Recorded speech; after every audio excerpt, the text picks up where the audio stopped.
Hoje, 2 de abril, é o Dia Mundial de Conscientização do Autismo. Dados revelam que 1% da população brasileira tem o transtorno de espectro autista, o que representa cerca de 2 milhões de pessoas.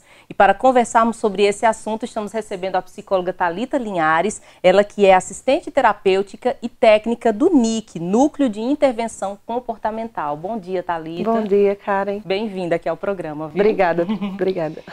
Para começar, vamos falar o que é o autismo, né, e que fatores estão associados ao desenvolvimento desses transtornos. Tá certo que é um tema conhecido já de boa parte da população, mas muita gente ainda não compreende, né, as possíveis causas. O que seria o autismo? Então, Karen, o autismo é um transtorno global do desenvolvimento, porque ele atinge todas as áreas do desenvolvimento da criança. E as causas ainda, né, o que a gente fala que são causas multifatoriais. Então, são causas genéticas e fatores ambientais. A gente não tem em específico qual a causa genética, qual o fator ambiental, mas sabe que é multifatorial desses dois. Uhum. E você disse que ele afeta o desenvolvimento, né, da pessoa. Explica um pouquinho melhor, assim, quais seriam as características, os sinais do autismo, né? Como identificar que uma pessoa tem esse transtorno? Então, tendo como base o DSM-5, que é o manual que nós utilizamos para o diagnóstico, né, além do CID, o manual que nós utilizamos é o DSM-5, eles colocam 2 grupos de características principais. Um deles é a de comunicação social e o outro é de movimentos estereotipados e interesses restritos. Então, quando a gente fala de comunicação social, eu estou falando da socialização, né, dessa interação com o outro. Às vezes a gente vê as crianças querendo ficar mais sozinhas, né, querendo ficar mais... não se interessa muito por esse contato com o outro, com outras crianças. E também a questão de comunicação, que envolve a linguagem. Muitas você vai encontrar um atraso de linguagem, mas também a comunicação de uma forma geral. A comunicação não é só verbal, né? Tem não verbal. Então, o apontar, o pedir ajuda, esse tipo de comunicação. E as outras características, que são os movimentos estereotipados, nós temos os flaps, que são os mais conhecidos, né? Que são os movimentos, as estereotipias motoras, mas também tem estereotipias na fala, como a ecolalia. Então, a criança assistiu um desenho de manhã e à tarde ela está falando a mesma coisa que o desenho estava falando. De forma repetitiva. De forma repetitiva. Então, isso é um tipo de estereotipia. E os interesses restritos, as crianças se interessam por algo em específico. Então, se eu pego um carrinho, eu gosto de ver a rodinha do carrinho girando, não de brincar com o carrinho. Crianças maiores, né, têm interesse, sei lá, por pinguim. Então, eles conhecem todas as características do pinguim, eles sabem de várias espécies, tudo sobre o pinguim, mas em outras áreas eles já têm uma certa deficiência, como a questão da socialização, né?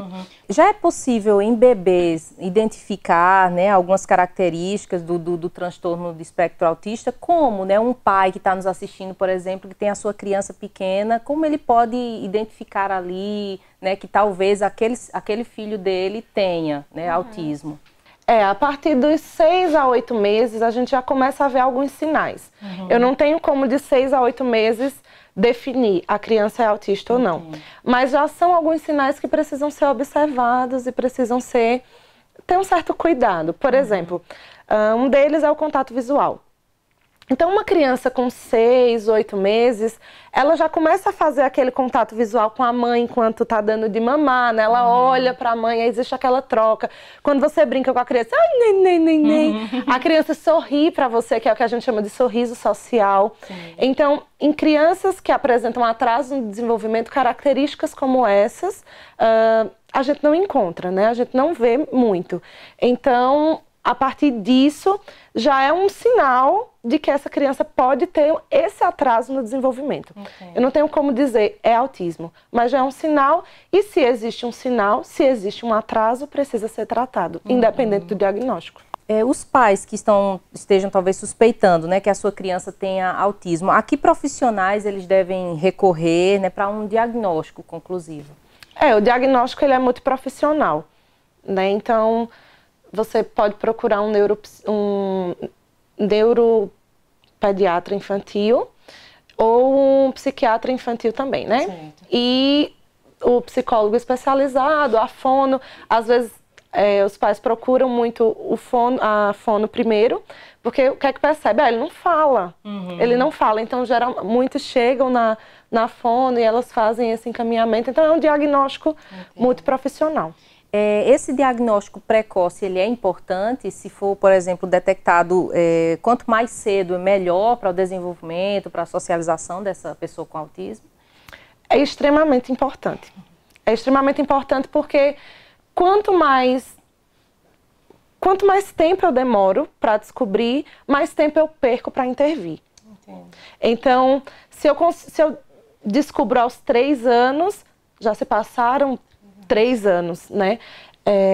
Muitos profissionais optam por não fechar o diagnóstico da criança até os 3 anos. E eu até entendo, né? Cada um. Mas o que acontece? Mesmo não fechando o diagnóstico, você consegue perceber que existem déficits ali no desenvolvimento.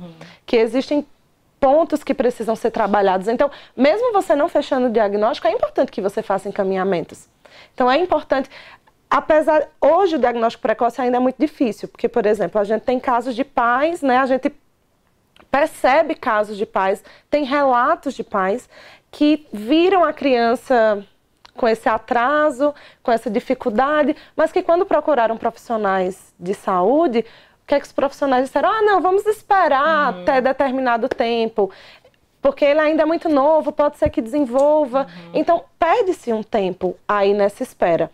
Né? Então, a ideia é, se tem atraso, vamos começar tratando, independente de qual seja o diagnóstico, porque o tratamento não é pelo diagnóstico. O tratamento é pelas habilidades que a criança tem. Então, se está faltando pré-requisitos, se está faltando habilidades, a gente vai trabalhar essas habilidades. Existe também a dificuldade de alguns pais aceitarem o diagnóstico com medo assim de seu filho ser rotulado na sociedade, é autista. Existe também isso, a dificuldade? Eu acho que existe essa dificuldade, Karen, não apenas por essa questão do rótulo. Eu acho que essa dificuldade é porque é muito difícil você... Se sua criança tiver qualquer dificuldade, para um pai não é fácil, né? De forma nenhuma é fácil. Então você cria uma expectativa de algo que quando você está com a criança, às vezes não é aquilo que você criou, né? Então existe essa dificuldade por isso, não pelo fato do rótulo apenas, mas porque foi uma expectativa gerada, né? Você imaginou tudo. E é totalmente entendível, né, essa dificuldade com esse diagnóstico. Você é assistente terapêutica, tem atendido crianças e até jovens, adolescentes, enfim, com atraso de desenvolvimento. Como é feito esse atendimento?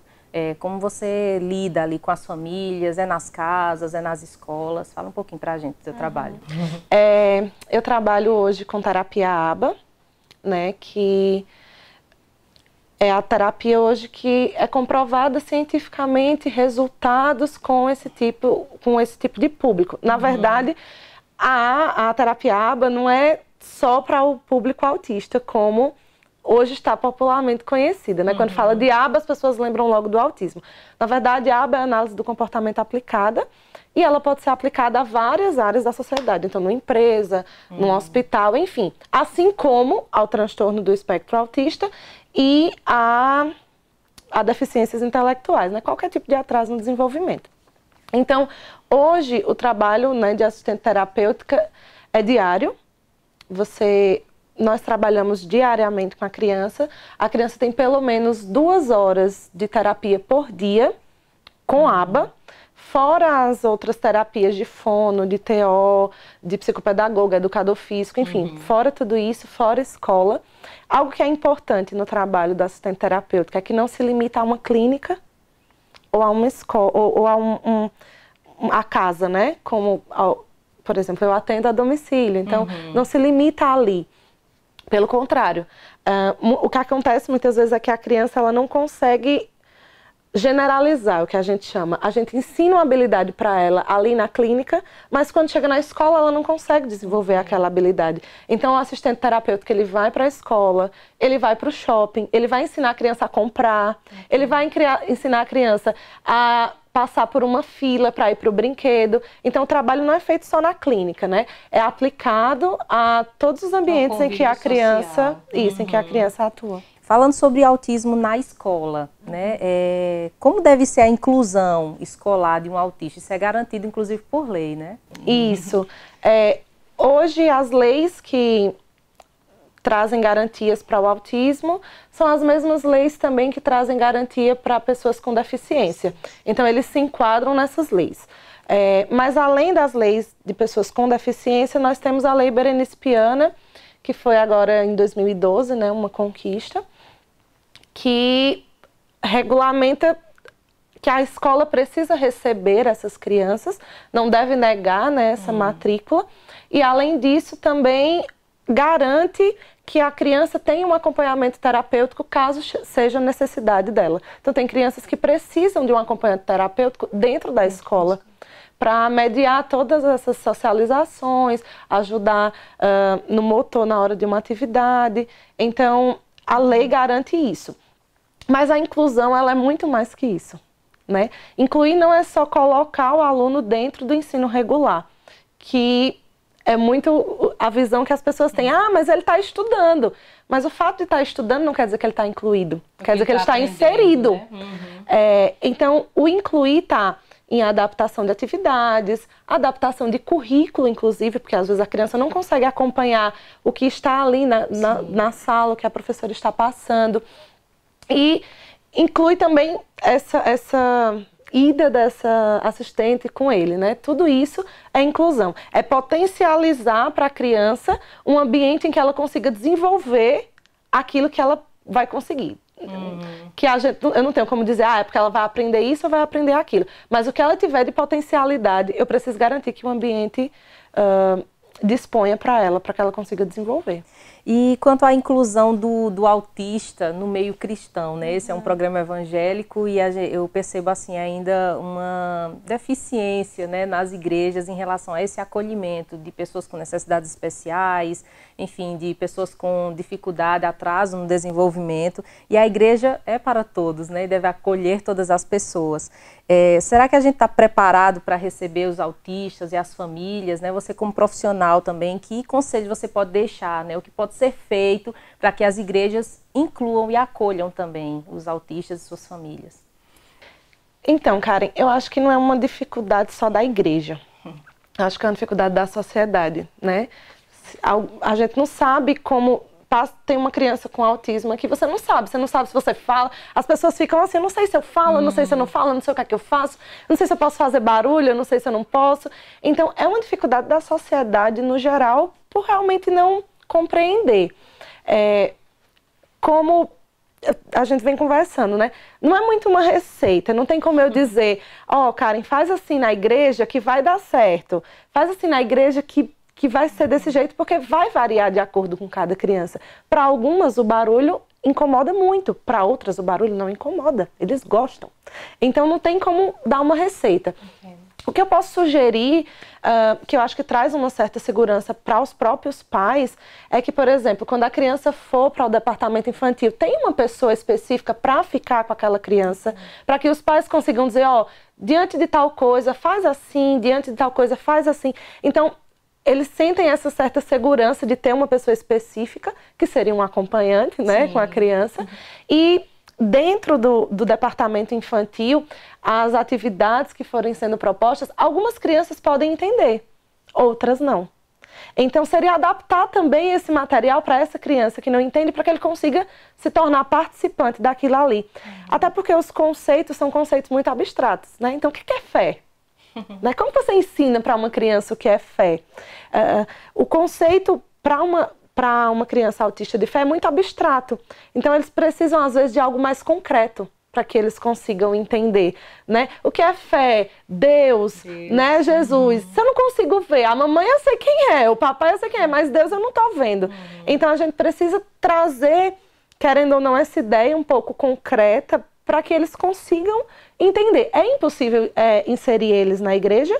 Não. É impossível inserir eles no departamento infantil? Não, é possível, mas precisa de toda uma adaptação, assim como nas outras áreas. Neste Dia Mundial de Conscientização do Autismo, que mensagem você pode deixar para os pais, talvez pais que descobriram recentemente, né, estão diante de um diagnóstico, preocupados porque souberam que seus filhos, né, seu filho é autista, ou até essas pessoas que estão nos assistindo e não sabiam, né, dessa complexidade desse universo autista, mas qual seria a mensagem que você deixa para essas pessoas nesse dia tão importante, né, de conscientizar a respeito dessa população?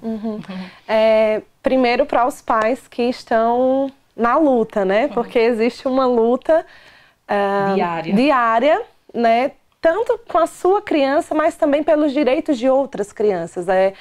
Na verdade, é um sentimento de gratidão, né? E dizer que essa luta não é só de vocês, é de nós também, profissionais, né? Nós estamos com vocês nessa luta. Este dia é para conscientizar a sociedade do que é o autismo, de como lidar com essas diferenças.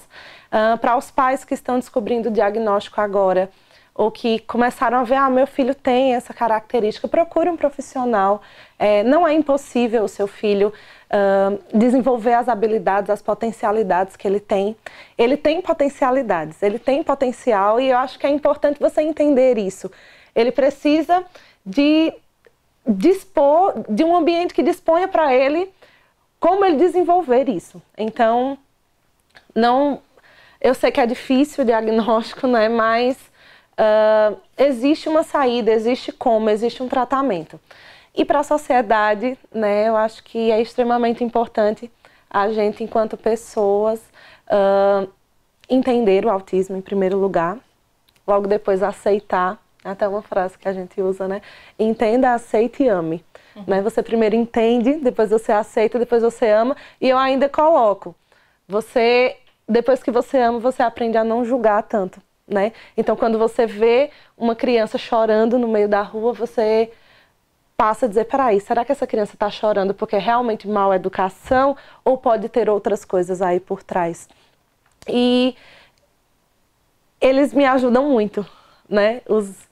Essas crianças, essas pessoas me ajudam a ser não apenas uma profissional melhor, mas eles me ajudam a ser uma pessoa melhor.